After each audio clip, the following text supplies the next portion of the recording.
Welcome back to the CS161 tutorial number 1. In this tutorial, we're going to take a brief review of the model view controller architecture. Well, what is the model view controller architecture? Well, it's an architecture that consists of three basic components: the model, and the model contains the application, data, and logic. The model is basically what you did in all your CS160 assignments.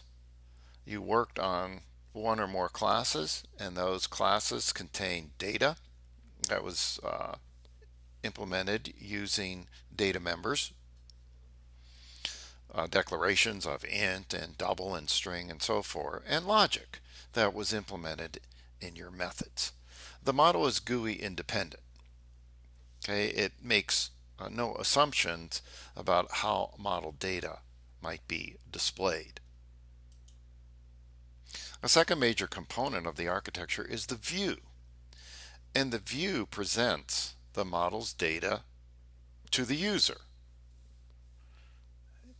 It's how we want the user to look at our data. And the third major component is the controller. And the controller handles GUI events like key presses, mouse clicks, and it communicates them to the model. So it's listening for those events. Controllers are typically specialized to work with a particular view, and this provides what we call the feel of an application. And the feel of an application really represents all the ways in which the user may interact with the application, as get the application's attention or provide input to the application.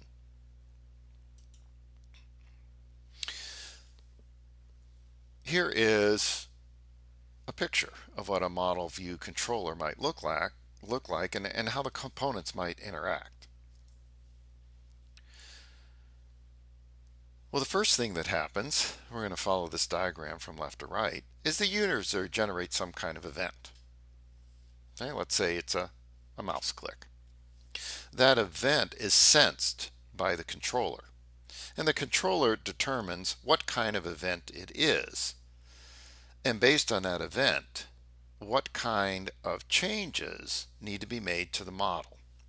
And then the controller requests those changes. You can see in the arrow here between the controller and the model, I've used the word set. Well, we know setters in Java are used to make changes to data members of a Java class. So in the abstract, that's what this means. Notice that the controller has to have some means to communicate with the model, and typically that's done by whatever is implementing, that is, whatever Java class implements the controller will have a reference to the model. And then the model modifies its state, that is, changes one or more of its data members, and then tells the view that something's changed. Because if the model changes, that is, the data in the model changes, then that needs to be communicated, because the view is what presents the data of the model to the user. So if the data changes, the user needs to see that change. So the model informs the view of those changes, and then the view updates the display. Sometimes, in order to update the display, the view has to ask the model for the data that changed. Sometimes the model just communicates that directly. I've indicated that on this slide by using this abstract kind of method called update. With respect to some details of the Java implementation of the MVC architecture, the model is implemented as one or more Java classes. The model typically holds references to the view classes, so it can initiate those GUI updates when changes are made. The view is also implemented as one or more Java classes.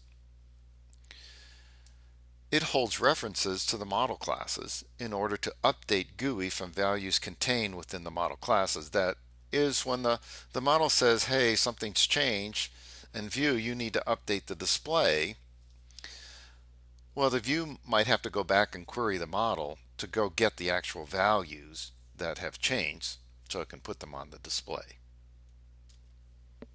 And the controller is implemented as one or more Java event listeners. Well, if we're going to implement MVC, what kinds of things do we need to do? Well, we need to construct one or more model classes. And when we do that, we need to save a reference or hold a reference to a view class. So typically there's a data member of the model that is a reference to a view class. We need to define accessors and modifiers for any of the private data that the model is going to hold that can be changed during the course of program execution. And we need any method that changes a data member. It has to initiate a view update. So those can be communicated back to the view and then to the display. We also need to construct one or more view classes. And typically, these view classes save a reference back to the model class so that model data members can be accessed when a view needs updated. So the model says, hey, view, update. The view says, okay, go get me the values that have been updated, and I'll use those values to change one or more display objects.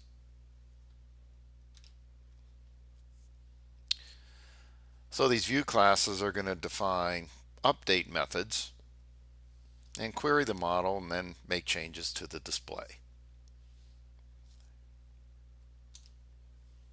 We also have to construct one or more controller classes, and these will implement some kind of event listener interface,